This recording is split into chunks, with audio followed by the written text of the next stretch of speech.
Hey, what's up everybody? It's Andre with AndreReese.Biz. All right guys, this is my second bike ride of 2026. So I wanted to come over here real quick and see what they got going on at the Durham lofts. I know they're out here starting to break ground on it. But before we start talking about anything, let me just go ahead and just jump in and let you guys know what our topics are looking like for today. We're looking at talking about social media fast. Let's talk about StarLink also. And we might as well go ahead and talk about the White House TikTok account. So here we go. All right, so before we do all that, man, I'm telling you, 2026 is already here and things are already starting to jump off out here on the planet.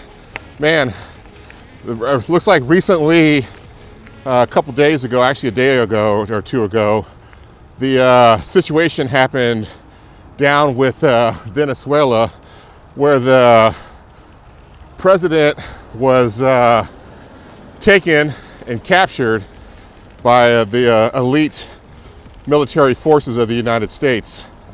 The whole thing is just absolutely wild, you know, so I'm not really going to comment too much on it, you know, but I'll tell you what, it's very difficult to find a situation, I think, in the US right now where majority of everybody agrees on everything.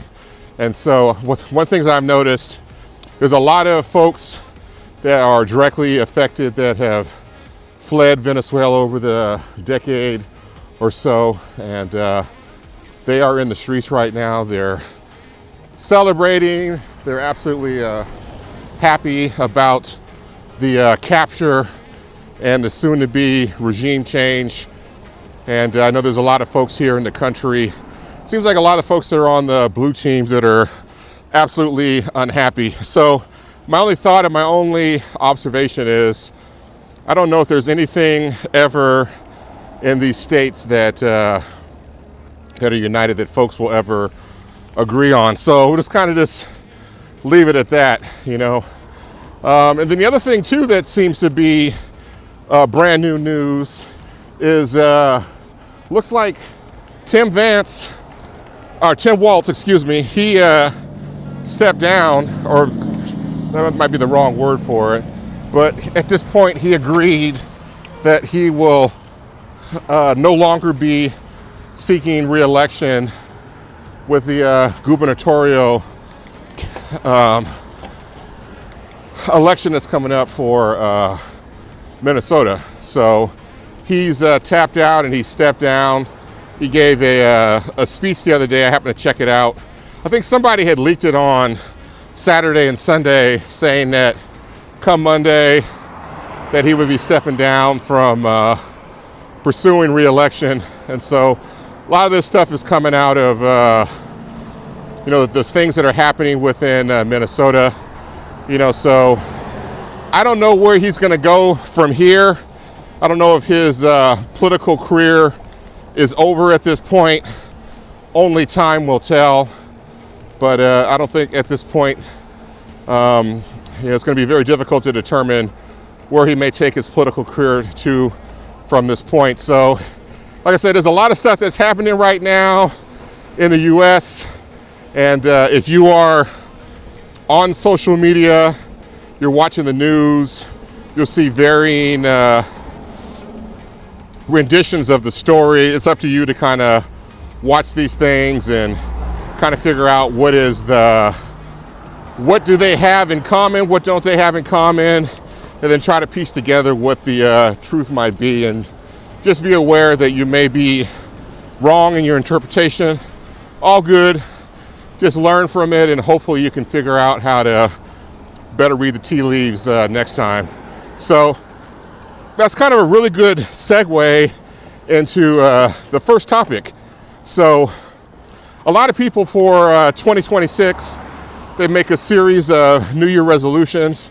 I don't necessarily make New Year resolutions anymore, and I can't tell you the last time that I have made one.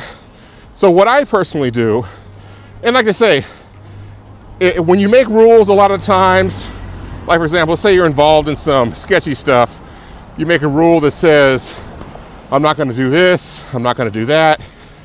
A lot of times those are the things that you end up doing. And so maybe the reverse works when it comes to New Year resolution. So you gotta kind of look at your life and see how you've done in the past, with New Year's resolutions. Have you kept them, or have they kind of fallen by the wayside?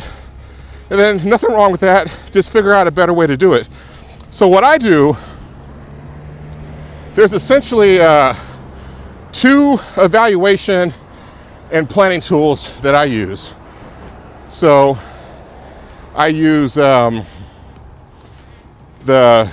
ending of the year, because naturally within the tax season, I got to wrap down the previous year. I got to do a lot of planning for the new year. I make a lot of goals. I make a lot of things that I want to do. And I just kind of track myself during the year naturally. And if I have to change something, I change something. And the other evaluation period that I kind of have in my life right now is my birthday. And so that's a little bit deeper, I would probably say. It's really only like, 60 days later. So it's on the end of February. And I kind of really do a deep introspection and kind of determine where I am, how I'm doing. I kind of look at people around me in the same peer group, and I try to determine, how. I'm not trying to be the most successful person that came out of my high school. I'm also not trying to be the least successful either. And so I kind of want to just look at other people and how they're doing or whatever, and kind of gauge, is there something that I'm missing? Because we're all in the same group. We went to the same classes at one point, and so, it's kind of one of those questions, is like, am I doing all right? And in the end, it's really up to you. If your goal is to unplug from society and go live on a island someplace, and take tourists out on a boat and let them go stingray fishing. Whenever I'm out in the Caribbean, I always admire the Americans that have decided to do that. And I always talk to those guys like, hey, what made you decide to do this? And what made you decide you wanted to unplug and get away? You can get a lot of insight from talking to people that are doing things that are completely different than what you're actually doing. So nothing wrong there, And so part of that is, it's so easy now to be able to determine where people are in their life. Because I'll tell you, when I graduated from school, all you had was a phone number. And if somebody, changed their phone number, and they moved, there's a good chance that you were going to lose contact with them. And so somebody like my daughter that's in college now, there's never really been a point in her life where she ever really had to lose track of people. And so I've been on the phone with her sometimes and say, oh, what happened to this person? What happened to that person? She'll tell me, oh, yeah, this person's doing this, or this person's doing that, or, or she's not sure. She may, get on Instagram and look them up real quick. Like, oh, they had a baby, they got married, whatever it happens to be.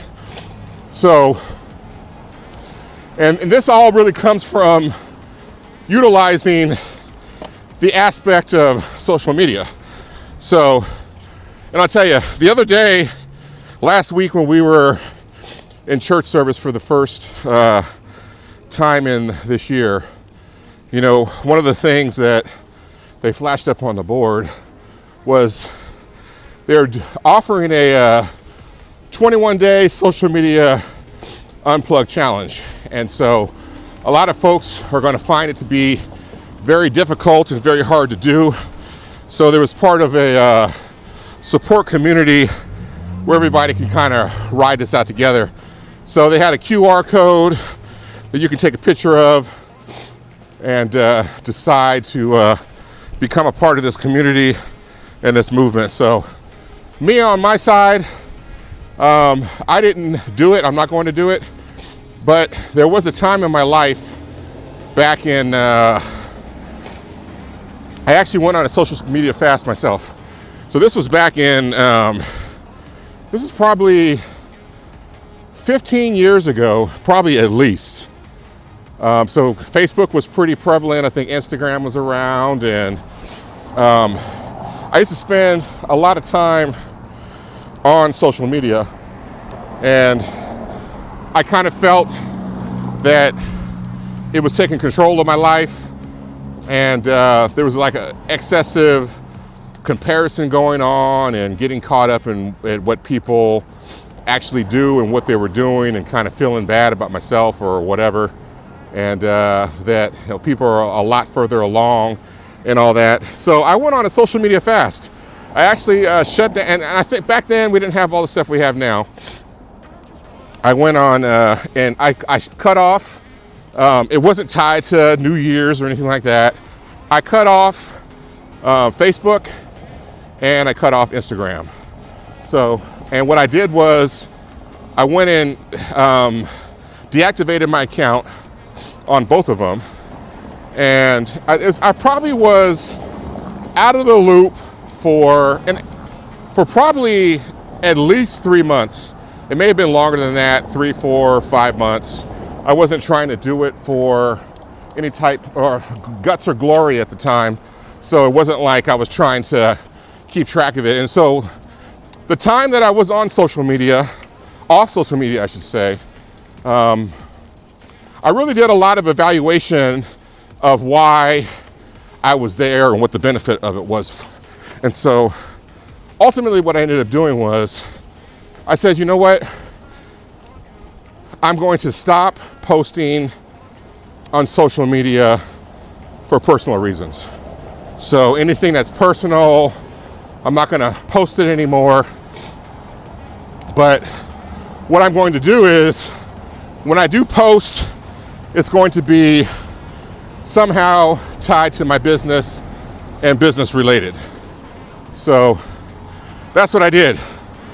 So, and I kind of, not necessarily invented, but created a method of posting called avutainment. And if you go way back, if you're following me on Facebook, if you go way back to the beginning of time, you'll see on there where the first post I did was a fish tank. And so I put my logo on the fish tank, and I asked a provocative question, just because I put a logo on my fish tank, is it going to make this fish tank tax deductible? And so from there is where everything started to the point where we are right now. Like I said, what I do is I do avutainment, advertising and entertainment. And so all the stuff that I post is all related to my business. Like last year, I think there was only one thing I posted during the year that was personal. And if you ever see me post something that's personal, it won't have all the tagging and branding for my business and all the hashtags and, links to my website, and, go ahead and reach out to me and set up a consultation. All that stuff will be gone. And so the only one that I did last year was, let me get out of the way here. The only one I did last year was when my brother passed. I did a post announcing his passing. And so pretty much everything else I did last year was all related to, business. And so folks on social media, they love, some particular subjects. They love kids, they love food, they love travel, they love adventures, they love achievement and relationship stuff. So those are all like the main areas on social media that get the most traction. And so pretty much all the stuff I post somehow falls and relates to all those individual categories. So I came back with a strong mind towards, from now on, I'm not going to be on social media just posting. If I'm going to put my personal life on, or what appears to be my personal life on Facebook, and I'm not going to do it for free, and I'm not going to do it to continue to enrich the folks that own these platforms. Because essentially that's what you're doing. They've created a platform, Mark Zuckerberg and everybody else, where you're allowed to show up and put your personal stuff on there without getting paid. And then in return, you get to get external validations from people, you know, in the form of likes or shares or comments. That's the currency. And so I said, you know what? If I'm going to do these kind of things, I'm going to make sure that in the end that I reap some type of monetary benefit from this platform. And so have I done anything at all that has gotten me viral? Nope. Have I made any money from Instagram, TikTok, all those directly from the platforms paying me in a form of a check? Nope. But I have captured hundreds and hundreds of clients, and all the money I make pretty much comes from social media. And so the way I have it set up is I do something called reminder marketing. And so when you have a relationship with your barber or your beautician, or you know, your tax person, you're not necessarily going out trying to find a new person every year to let into the personal side of your life. And when it comes to your barber, you know, the same thing. Once you find somebody that knows how to cut your hair, you will stay with them for decades. And I had my last barber, Myron, I was with him for at least 23 or 24 years. And the only reason why we separated was because I moved out here to Richmond, Virginia. I tried to find a barber out here to cut my hair. I couldn't. So Marilyn, being an engineer, she was like, hey, how hard could it be to fade? She watched a few videos on YouTube, and she was like Neo in the Matrix. Instead of her knowing how to do Kung Fu, she learned how to fade. So she's cut my hair ever since, and I've been absolutely thankful, you know, for her being able to do that. So all I got to do is sit in the chair. She does her thing. We talk, we laugh, we giggle, act a little bit stupid, you know, and it's a great experience. And so most people won't give that up easily. You know, your barber's going to have to start flaking or not being there, or, you know, they're unstable, and, you know, before you start to look around. And the same thing with a tax prep. When you get your person that does your taxes, they can mess up pretty bad. And what oftentimes will drive somebody away is that they will do something really egregious that is just a violation of trust, or a huge mistake, or a high level of incompetence, and they are forced to look around. And you can also have a situation where a lot of tax folks will stay all the way up until death, and then they will die. And I've gotten a lot of clients that way also as well. So what I use social media for is to remind folks all the time that I am a tax person. I handle finances, I can do books, I'm also a life consultant, all that stuff, you know, rolled up into one ball of wax.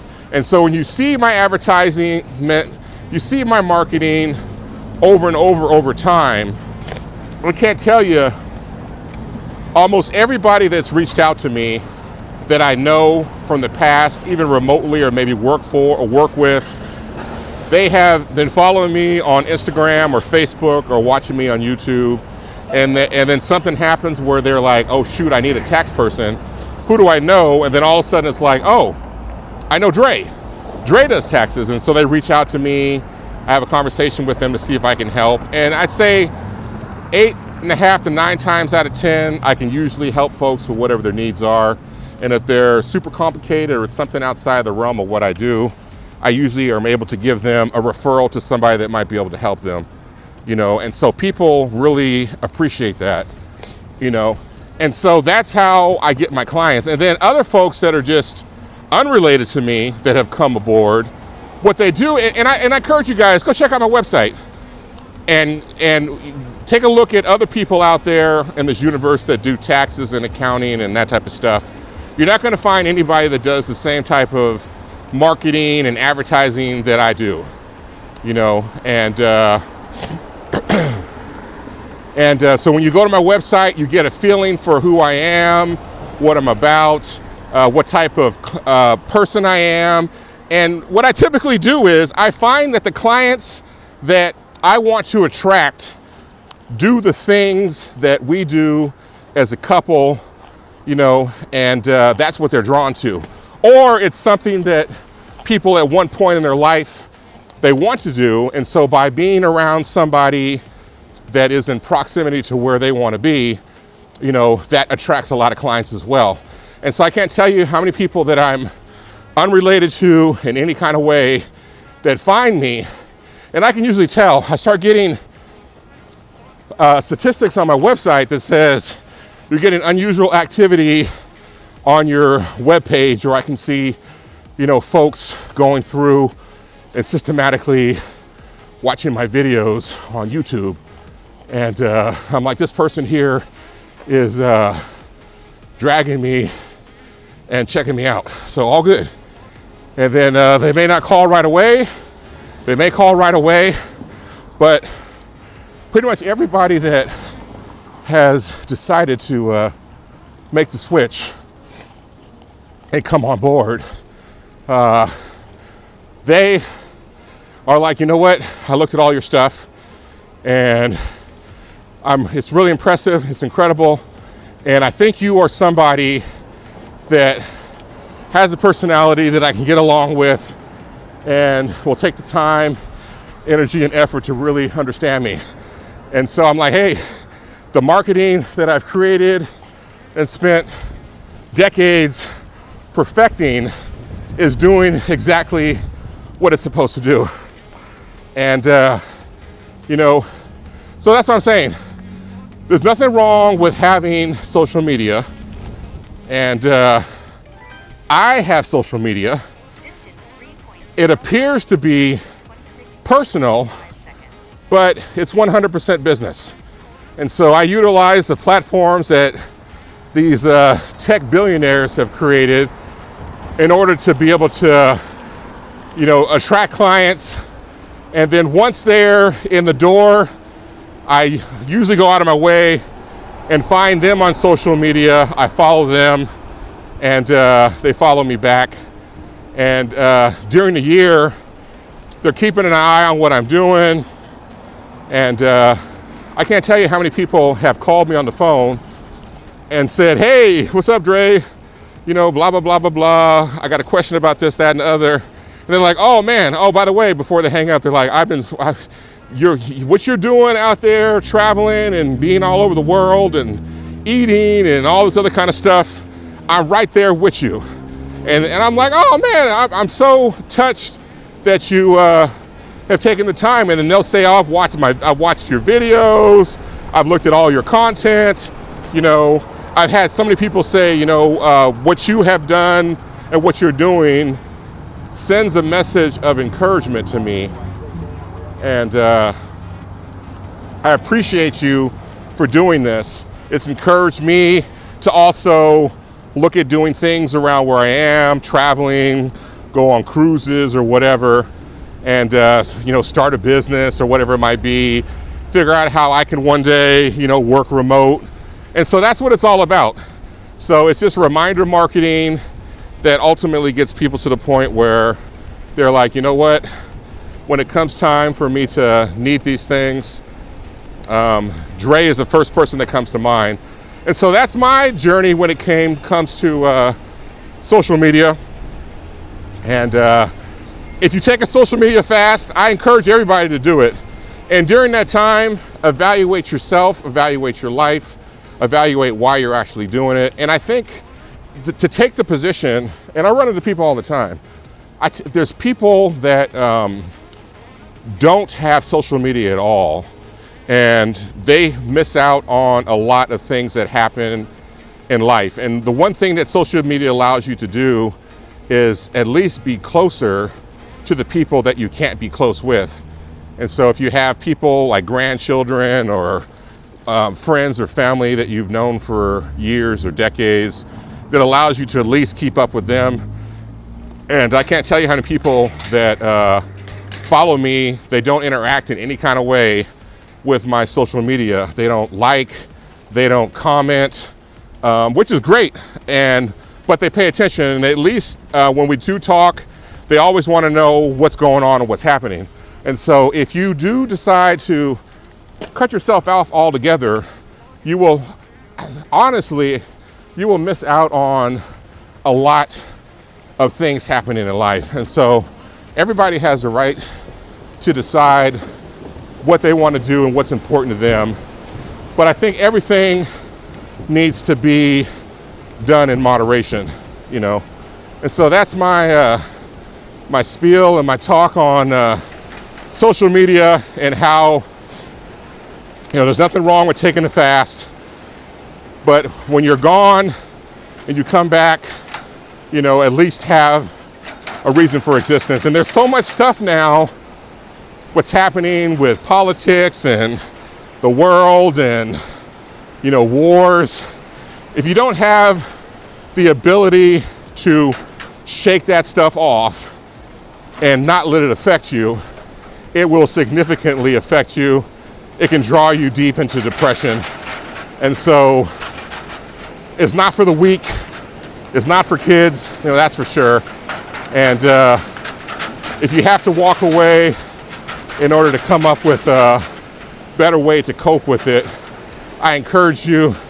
I did the same at least 15 years ago. And I'll tell you one thing, when you shut off Facebook and Instagram and you come back in the future, let's say 3 months, 6 months later, everything that happened while you were gone is still there. So all the new interactions with everybody, everything everybody posted, you know, it's all there. So you don't really miss anything at all, unless I think you completely delete your account. So I think the safest thing to do before doing something so harsh is walk away, get your composure, and come back later on and evaluate things and kind of play it by ear. But if you need to cut it off, you know, everybody's got to do what's right for them. So that's it on social media. So let's talk about, I got 2 more topics. I think I got StarLink and what's the other thing? StarLink, oh, and the White House TikTok, since we're just talking about social media. So let's talk about StarLink. So, man, I got a StarLink. So, and when did I get it? I got it, I've been keeping an eye on StarLink now for well over a year. And so, maybe a little bit longer than that. And so one of the things I do now that I'm 100% remote and not remote, but 100% virtual, and I can work from anywhere in the world. I got servers, I got deadlines, you know, for clients and stuff. I had to kind of look at a disaster preparedness plan, you know, to make sure that regardless of what happens, that I can still be up and function. And so, not last year. Last year we had 0 hurricanes that made landfall in the United States, which is awesome. You know, I know down in Jamaica, they got hit pretty hard with a direct hit, you know, but I know they're still cleaning up and trying to get back online down there. You know, thoughts and prayers to them, and I hope that they are able to work their way through it. But we didn't have any hurricanes last year that came through, but the year before, we had a few that hit, I forget where they were, Florida, and then they came down through one of the other southern states and headed up north, and it was a huge disaster. So people lost their lives, and you know, so Elon Musk, he's probably equivalent to Tony Stark. He can look at something and say, you know what, I've got the brain power, money, and resources to try to create it, and he does. And so that's what it is. And so he's created StarLink, and to this point right now, they're really the only universal satellite service that is available for a reasonable cost throughout the United States and the world. And every few weeks, he throws up a few more 100 satellites. And so I think at this point now, we're getting close to, if we haven't surpassed it, there's almost 10,000 satellites that are in low orbit that are part of StarLink that are circling the globe. And so if you have a StarLink receiver, you can be anywhere in the world as long as that country has an agreement, and you'll have internet service. You know, so, and they had the first original dish that came out, I think it's like the StarLink Standard or whatever it's called. It's a bigger dish. Then he recently came out with the StarLink Mini, I think probably a little bit over a year and a half ago. And I think when the StarLink Mini came out, it was like $5.99 in price. It's very expensive. And it's a roaming unit. So hang on a second here real quick. So it's a roaming unit, meaning that it's designed to be portable and ran off of low power, a battery pack, or you can plug it in the car. You can take it, you know, camping, and go climb a mountain and have it in your backpack, and you'll be able to get internet service, you know. And so, so what they've done over time, and actually the other thing is, they had the basic roam service, which gave you like 50 gigabytes a month, and you can turn it on and turn it off whenever you want to at your leisure. And it's like 50 gigabytes for a month, and I think the cost is like $50 a month. And if you want to get the one that gives you unlimited service, I think it was $149 for the unlimited roam service that gives you, you know, unlimited bandwidth and usage. So, and so like over time, I've been watching it. The price would come down. They'd have a little special. They have $200 off. And so probably about, maybe about a month before Black Friday, they dropped the price down to $229. And so I was like, let me keep an eye on this thing, because maybe they'll drop it a little bit more for Black Friday. And Black Friday came and it went, and the price didn't change. It still stayed at $229. So I went ahead and made the decision to go ahead and purchase a StarLink. So I bought it, and I think I got it sent to the house in less than a week. And I also bought a portable case for it. And so the whole idea here is, out here in Virginia, you can actually look at hurricane data. It'll show you back to the early 1900s. They'll show you all the tracks for all the hurricanes that left and rolled through, and where they went and where they dissipated at. And I think about 20 years ago or something, there was a hurricane that came through Richmond. It was a direct hit. So it came in on Norfolk and Virginia Beach, and it hit the area really hard. And it was sometime in September, I think it was. And when they did that, the power was out for like 2 weeks, you know, and so that's pretty close to tax season. So I've always had it in my mind that I was happy that nothing happened during the last hurricane season, because I was a little bit naked. But I was made sure I went ahead and bought a StarLink. And so what they require you when you do finally get it, they activate it, and you have to pay 1 month worth of service, which is like $50. So they'll automatically auto-activate it if you don't activate it within 30 days of receiving it. So I didn't do anything at all. They automatically activated it. So what I'm gonna go ahead and do is I'm gonna go ahead and get it set up and test it, and then make sure all the app parameters are correct. And then I'm going to go ahead and disconnect the service. And then I'm gonna put it on the shelf and let it sit and wait for anything to happen. So I would rather have the technology and be ready for it than to not be able to have access to the internet. Like I said, all my stuff that I have is on servers, and if I can't access it, I can't do the work for my clients. So like I said, I went ahead and bought a StarLink, and it's something for everybody to consider, just to make sure that if they have a critical need to be able to maintain internet service or telephone service, because you can still, if the telephone lines are down as far as cell, you can still make a telephone call through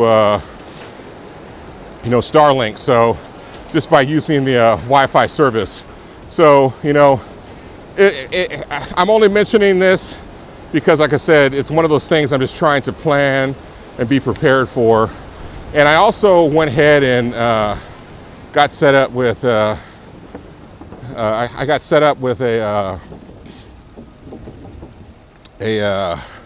backup battery system as well that has solar charging. So if something happens, we can pretty much run just essential stuff. We can utilize sunshine to charge up the battery. And I did a video on it not too long ago, but what I do right now is I utilize the battery system to run my entire office. And so we're on a system now, or program, where we end up having mixed tiers. So we have 3 prices that we can pay for electricity. So there's peak time, which right now with the winter, I think it's 5 in the morning to 8, and then in the evening it's from like 5 to 8 also as well. So that's like peak time, or it might be 6 to 9 in the morning and then 5 to 8 in the evening. That's when you pay the most money for the tiered service. Everything else pretty much is mid-tier. And then on the extreme weekends, you're gonna have like super off-peak.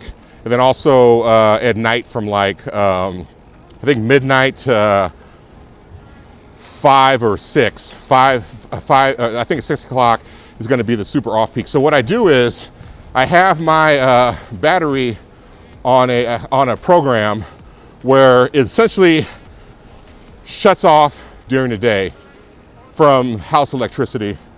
And I run my entire office off of it. And then in the evening, it comes on at midnight and charges itself up, and then it shuts off at 6 a.m. So I charge the battery to run my office on the lowest cost electricity that's available. And also, we have electric car, so we do the same thing with the car. We'll have it, charged during the super off-peak and then the regular off-peak times as well. That helps minimize the electricity. And so we don't really even think too much about our electricity use.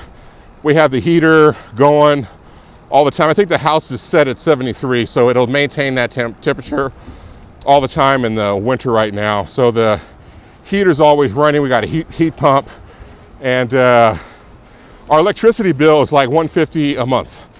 So, which is incredible compared to like, California prices. So when you come out this way, you hardly see anybody with electric cars, and you hardly see anybody with, solar, because electricity is so inexpensive.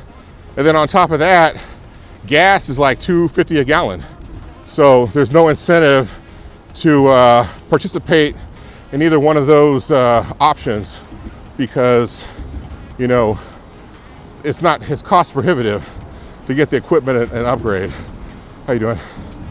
So that's where we are right there, and so, like I said, I I'll let you guys, I'll probably do a video at some point, you know, to let you guys know how the actual experience went.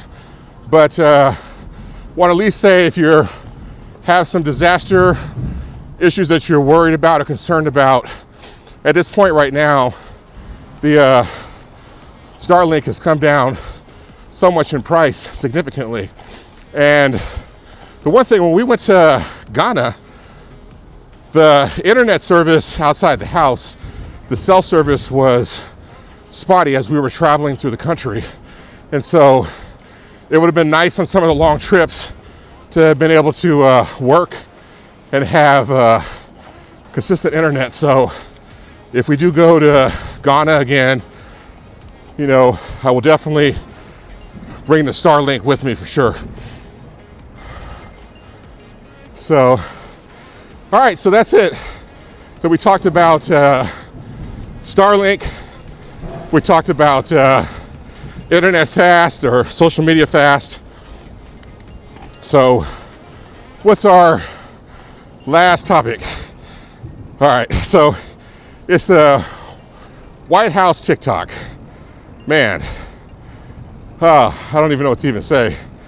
If you guys, and so as we were talking about social media and all that, I had just discovered it a couple days ago, and I would encourage you guys all to go check it out and see what they got going on over there. It is just outrageous. And so I say all this to say, you know, pretty much everything that's happening right now with the current administration, they are backing it up with very catchy and clever social media posts on TikTok.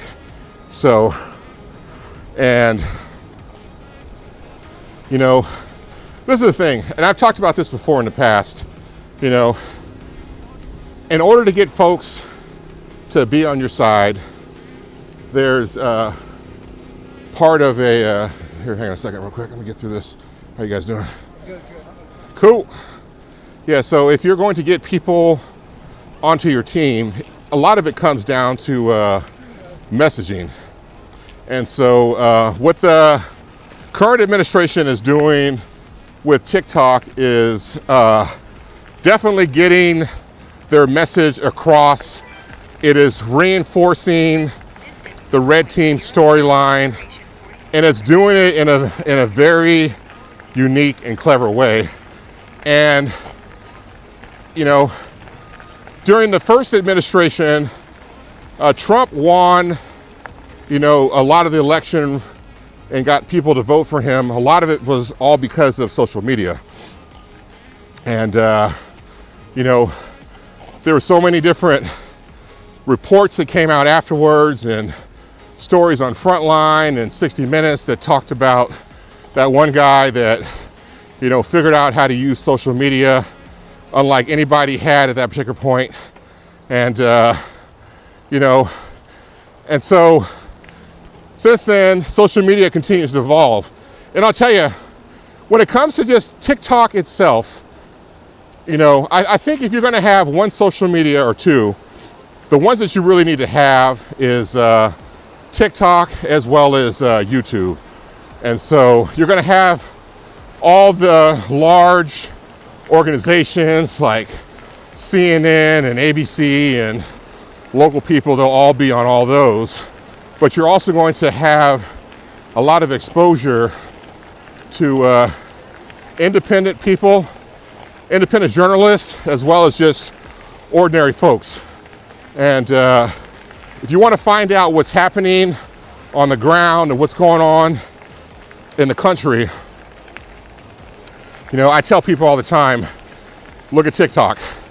Their algorithm that they have is probably one of the best ones that's available in any type of social media, you know, and a lot of the stuff that you will find on there is incredible. It's clever. It's fantastic. It's emotional. It's raw. And a lot of it is just folks that are telling their stories and their experiences, how they see it. And so it kind of brings into the question a bigger issue of how do you know who to trust these days, because pretty much everything can and will be propaganda. So you kind of have to take a stance of kind of looking at, all sides of the story and trying to stitch things together. And eventually you'll build up a meter, a BS meter, and you'll be able to tell quickly when somebody's stretching or pulling the truth a little bit too far. And you can just write those things off as, being entertainment and not much in the way of truth, But the thing is, for the current political environment that we're in, I don't think there's any way ever to get away from social media. And so the Red Team has been very consistent with their messaging and trying to move things forward according to their plan. And when you take a look at the White House TikTok account, it also is relevant to what they're trying to accomplish and what they're trying to put out there. And it's done in an interesting and clever manner. So if you guys get a chance, like I said, go check out the White House TikTok account. If you don't have TikTok, a lot of people are like, no, I refuse to get it. I would encourage you to get TikTok, because there's a lot of stuff that is on there that you can spend hours doom scrolling, that's with anything. But if you put a portion of your time, you can really learn some interesting things. And I can't tell you how many things my wife has found on there food-wise, cakes and pastries and different dishes that she has found and saved and turned around and came back and made them, crafts that she's done, so whatever you're into, whatever's interesting to you, if you like just watching jet planes fly in the air and you like to watch, travel stuff or whatever, it's an incredible platform to be able to see everything. So, like I said, here, hang on a second.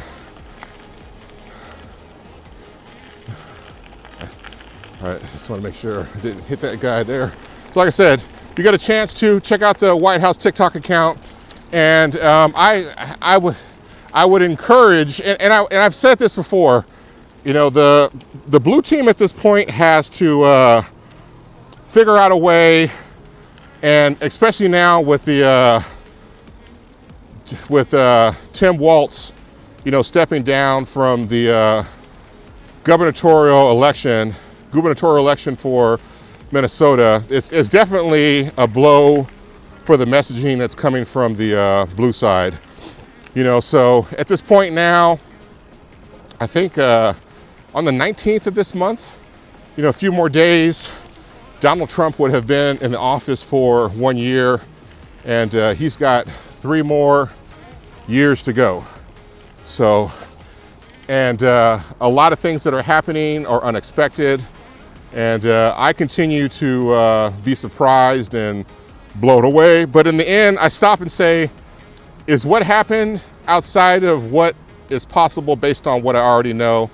And I always come back to the same conclusion and say, no, it's all within the realm of what is reasonable possibilities based upon the current administration. So I just hope that in the next, so I don't know what's going to happen with the midterm elections at this particular point. The stuff that's going on in Minnesota is significant, and Walz was very close to the major Oval Office in the United States, so I don't know how that's going to have an effect, but I just hope that in the end that both sides are able to utilize what is available to them in order to, at least compete on even playing field. That way folks can decide to do what's best for them, whatever that might be. So like I said, I'm not trying to stay out of the politics of all this stuff, but all I can do is just make, you know, simple observations and not even so much a suggestion. So here we are, it is what it is. And like I said, I just hope that the messaging increases and folks can also feel that what is being put out now by the blue side of the political spectrum, that people overall can kind of come together and stand behind it. And if they don't, the red team at this point right now might be winning the war. So we'll see. There's plenty of time for a lot of things to change, and hopefully they do. And like I've always said before in the past, I think we need to have a 3 or a 4-party, you know, political system. It's not ever going to happen at all. You know, the forefathers, when they set up this country, you know, it's a winner-take-all system. So it's not designed to be shared. And I don't know if there's any way to ever overcome that. But at least look at what folks are doing now on the other side and figure out a way that's useful to create messaging that may, you know, make people kind of sway over to your side. So that's it. I don't got anything else to say about, you know, social media, the White House. Oh, I do have one other thing to say. I think that Barron Trump is the one that's running the White House page. How you doing, man? Yeah, I think Barron Trump is the one that's running the White House page right now. I'll throw that out there. We'll find out later on if that's true or not. And one of the things that got Trump into office, you know, before was him actually listening to Barron and his suggestions for social media. And so I'm not saying one way or another whether I agree with it or I don't. It's out there, it's up there, and just go take a look at it and go see for yourself and see what you can come up with. Hopefully something that's reasonable that will be a countermeasure. So, all right guys, I'm gonna go ahead and shut this down. I think I'm getting close to my time, but I didn't say it, but out here today it's like almost 60 degrees. I think when I left it was like 58 degrees out here, and it feels really, really, really warm. So, and it's the weather right now is schizophrenic, and I think it's going to get close to 70 out here by the end of this weekend. I think it's supposed to hit 69 on Saturday or Sunday, and I think we're only at Wednesday right now this week. So I over bundled up, and but it feels good. I think it said 58 was the temperature, but with the wind chill, it felt like it was like 48 or something like that, or 45. But it's not too bad. So definitely enjoying it. And all right, guys, that's it. I'm out.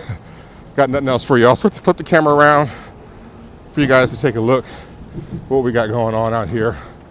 But be safe and stay dedicated. And you know, we're at the very beginning of the year, you know, so set your goals and keep an eye on things. And remember, the way things are right now, nobody's coming to save any of us. You got to make sure that you take care of yourself first, then take care of those around you second. All right, guys. Peace.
You got this, Dre.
In my life.